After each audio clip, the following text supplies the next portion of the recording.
chicken biryani today. Biryani is a very popular Indian dish across the world. So I've got here 2 tablespoons of oil. I've used olive oil. You can use an oil of your choice. And I'm using 2 bay leaf. I've used fresh bay leaf. You can use dried bay leaf as well. So I've got a star anise, and I'm including a teaspoon of cumin and a teaspoon of fennel seeds. Now these are the whole spices, and they give a very gentle flavor to the biryani. You can use cloves or other whole spices. It is a matter of choice. So I prefer this combination. You can also add other whole spices if you liked. So over this, I'm going to add the chicken, which has been marinated. So I've got here 600 grams of chicken. It's been cut into strips. So these are thigh pieces and some bony pieces. So this has been marinated with some yogurt, and I have within it, in a mortar and pestle, I have included ginger, garlic and green chilies, which have been hand pounded just to give it a different taste and a flavor. I've included some turmeric powder, a teaspoon of salt, and coriander powder and garam masala within this chicken pieces. So that's the marinated chicken there. So and then I've got 2 cups of rice, which have been soaking for half an hour. And I'm just going to get this in. So just make sure that you decant it as much as you can. So we're going to use a ratio of 1 to 1.5 of the water to the rice content.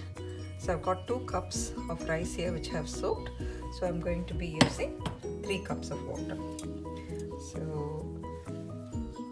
let me get the water in. So I've got a cup measure here. That's 1 cup.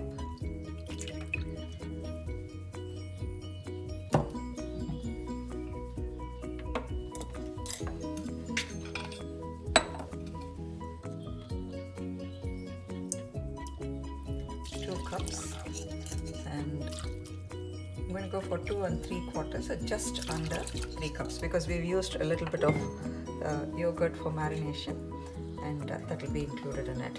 So I've also got some chopped mint leaves here that I'm including, as well as some chopped parsley. You can include coriander, which is an even more flavorful herb. Because I haven't got coriander here, I'm using parsley in its place. And more important than the actual parsley or the coriander are the stalks, which give it a really good flavor. Now I'm going to be using, I used a teaspoon of salt for the marination. So I've got another teaspoon and a half of salt, and I'm going to use garam masala.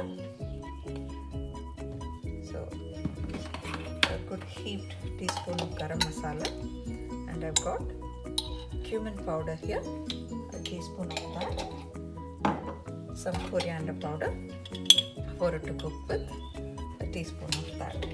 Now once I've done that, I'm going to give the whole thing a stir and make sure the rice is fully submerged for it to be able to cook, and for the powders to be soaked thoroughly. So give this all a good mix without breaking the rice, either now or after the cooking stage.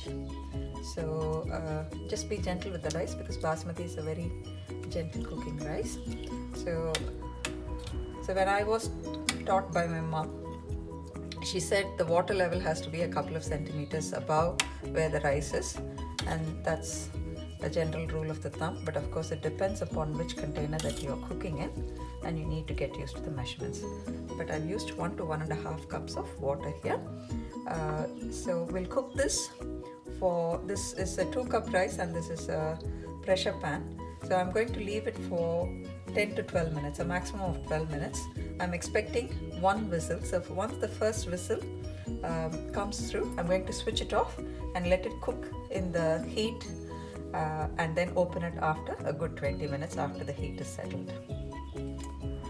Along with this, I've got some roasted onions here, so I'm just going to add 2 good dollops of the roasted onions here, and that will cook along with the biryani to give it a nice flavor.